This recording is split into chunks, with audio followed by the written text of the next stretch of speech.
So it requires a coherent brain, and we now know that there's a formula for that, and we've got beautiful research to show that people can do it. They just have to practice. And it requires a coherent heart, because resentment, frustration, impatience creates a very incoherent heart. Yeah. And when that heart becomes incoherent, you stop trusting yourself. There's no energy there. You stop trusting in your future. Wow. So then, if there's physical evidence in your brain and body, physical evidence to look like the event has already occurred, it's quite possible you'll be thinking neurologically within the circuits of your future, and you'll begin to feel chemically within the boundaries of that emotion of your future. And how you think and how you feel is your state of being. And now your state of being is living in the future instead of the past. Now, the moment you disconnect from the emotion of your future because of traffic or some coworker or your ex or whatever people come up with, now you're back to the energy of your past. And now you're going to start looking for it, analyzing, why hasn't it happened? Well, if you're feeling the emotion of your future, why would you look for it? Because you would feel like it already happened, and that is the place where the magic happens. So then you can't just do this, get up, and then return back to your old state of being. You got to maintain that modified state of mind and body. When life happens? Well, let me finish. If I punch you in the face right now, how do you maintain? Well, of course. I mean, we all take blows in our lives, Yeah. and we all react emotionally. But the question is, how long are you going to react? Right. So then, if you can't mediate and regulate your emotional reactions, and those emotions linger for days, that's a Years mood. for some people. Mood, and then months, temperament, years, personality trait. So then the person's personality is literally based on the past. But they don't Crazy. know that because they're doing it over and over again. It becomes a subconscious program. So now, if it requires a coherent brain and a coherent heart, then we have to train people how to self-regulate. So we've done thousands and thousands of measurements. We've partnered with the Heart Math Institute to teach people how to create and sustain heart coherence. It just requires getting still, closing your eyes, putting your attention on your heart, changing your breath so that you move into the present moment. And when you slow your breathing down, you slow your brain waves down. When you slow your brain waves down, now you're accessing your autonomic nervous system. So then you train a person how to open their heart and feel an elevated emotion. And it takes a little practice. And just like a flower that takes time to bloom, it takes a little bit of time. But if you work in trading the resentment, the frustration, or the impatience for gratitude, appreciation, and thankfulness, and you keep at it, there'll come a moment where that system switches on, and now you're feeling grateful for no reason at all. Now, that's not a bad thing, because gratitude, the emotional signature of gratitude, means something's happening to you, something has happened to you, you're receiving something, or you just received something. So your body then, when you're feeling gratitude, is in the perfect state of receiving. So then that means then you'll accept, believe, and surrender to the thoughts equal to the emotional state of gratitude. If you're living in resentment, you're living in fear, you're living in impatience, you could say, I'm healthy, I'm healthy, I'm healthy, I'm wealthy, I'm wealthy, and with all you want, and that thought's gonna stop right at the brainstem and never make its way to the body, because the body's not feeling it, or because why? Because you're feeling resentment, and that thought that thought is not consistent with the emotion of resentment. Resentment has a different set of thoughts, right? In other words, once you start opening your heart, it begins to move into coherence.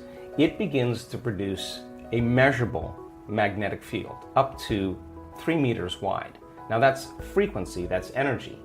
And all that energy, that frequency, carries information, carries an intent. So then when you're feeling gratitude and your heart is open, you're broadcasting energy into the field. Now, frequency. Frequency. You lay the intent of the thought of your health or your wealth. That frequency can carry the thought of your wealth. It can carry the thought of your health. If you're suffering, suffering does not carry, that energy does not carry the thought of your wealth. It carries a different set of thoughts. So then we're teaching people how to self-regulate, because if you're going to believe in that future that you're imagining with all of your heart, it better be open and activated. Right. And you better know how to self-regulate. And you have to know the moment you disconnect from the energy of your future because of some circumstance in your life and you lose that feeling, If you're practicing it on a daily basis with your eyes closed, then the next level is to be able to open your eyes and do it right in the moment and be able to self-regulate and change the frustration from some experience in your life back to the energy of your future. Now, that requires great awareness and great effort. But if you have a community of people that are practicing this on a daily basis and they're connected to their future, because that's where their mind is, they begin to want the future more than the emotions of the past. So we've done enough measurements now, Louis, to know that we can teach people how to do that, and we have evidence that people can sustain it for 45 minutes to an hour. It's a skill now. They know that they know how to do it. So now they have brain coherence and heart coherence. Well, once the heart begins to become orderly and coherent, it acts as an amplifier and it drives energy to the brain. So now the brain is getting more energy once the heart is open, and then you're thinking a different set of thoughts. And those thoughts produce different chemicals for you to feel more of that. And here comes nitric oxide from oxytocin, and then all of a sudden your heart literally starts to swell. It literally begins to open up, and there's more energy going there, and now you're coming from a different level of mind. How do you get that person out of their past? Yeah. Well, we need a week. It's not going to happen. You mean it doesn't happen overnight? No, I want them to come right up against their fear. I want them to come right up against their doubt. I want them to come up against the point where they're going to give up and quit. And they're going to sit there and nobody else is giving up and quitting. And they're going to go all in more, and they're going to start believing there's something on the other side of that emotion. They're going to believe that there's something past the story of their past, because they're stretching themselves out of the known. And it takes a tremendous amount of awareness, repetition, information, model building, sharing, understanding, experiencing, to finally have a person get to the point where they just let go.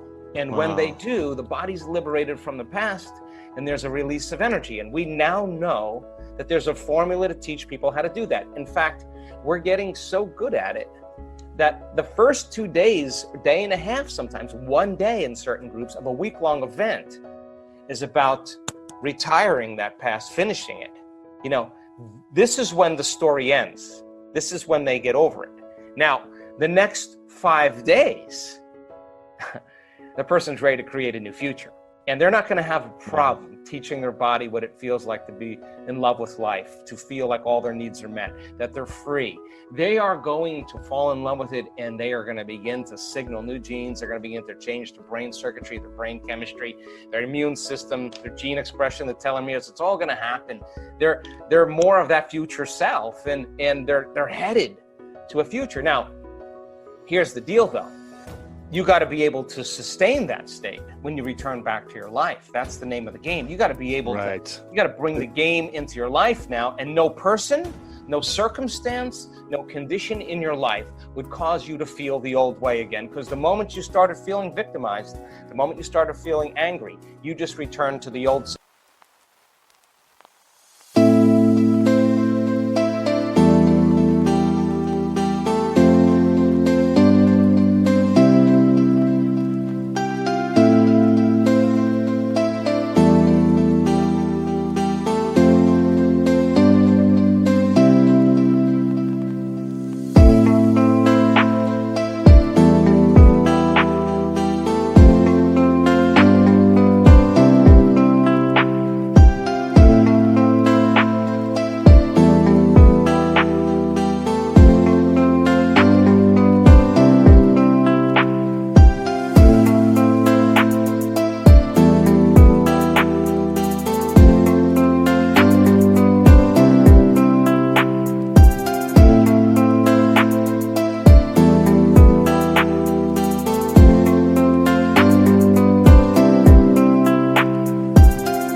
Disconnected from the energy of your future, and you're back to the energy of your past. Don't expect anything to change in your life. And if you say to me, well, it was because of that person, I'd say, you're back to the unconscious program of believing that your outer world is controlling your inner world. Now, the moment the person starts creating effects in their life and they start having those synchronicities and serendipities, now all of a sudden they're going to realize what they're doing inside of them is producing an effect outside of them. And they're going to say, oh my God, I'm more of the creator of my life and the less of the victim I am of my life. And I wouldn't create getting that health condition, because I'm creating everything in my life, and now they're not victims. And so it's not something you get in one bite. How would you feel if you had an uncompromising will, that you had more energy than you could possibly imagine? Show your body what it feels like, because it is that emotion of invincibility, that emotion of an uncompromising will to empower your inner world, and you have the intent of that's what it's for. Wow, get ready, because you're going to start creating a cadence and a rhythm where your body's going, whoa, what is all these new chemicals? What are all these new signals? Right. Hey, it's time.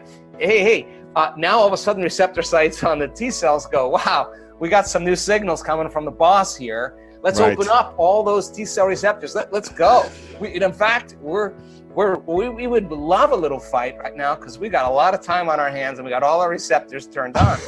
Oh, I mean, that would be a signal for your body. We also know that if you could just trade fear and frustration and resentment and suffering for an elevated emotion, and truly open your heart again and practice doing that, you'll heal.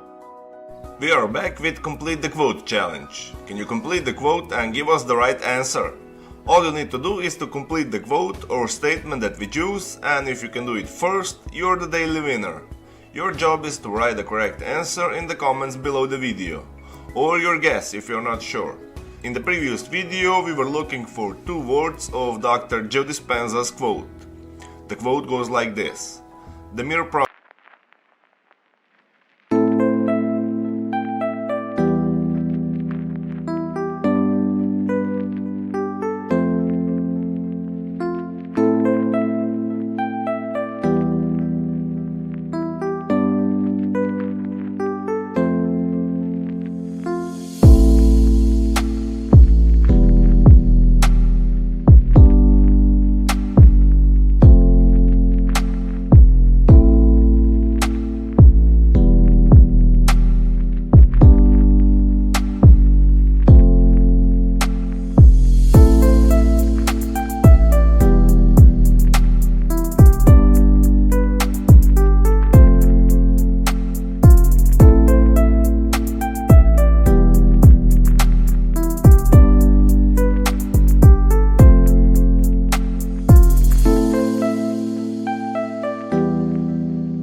of contemplating who you want to be begins to change, The correct answer is your brain.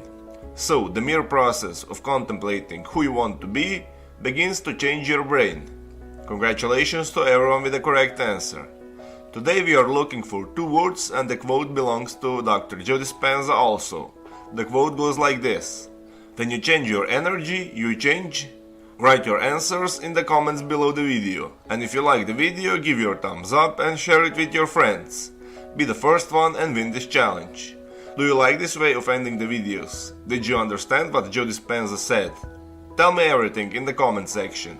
If you don't want to miss my new videos and challenges, subscribe and hit that bell button and you'll be notified when my new video is published. Help me make this video more popular by sharing it. If you really like what we do here and want to support us, you can join our channel and our community for a symbolic fee and gain many other additional features. You can do that by clicking the join button next to the subscribe button, or you can click on the link in the description of this video. Stay good and have a great day!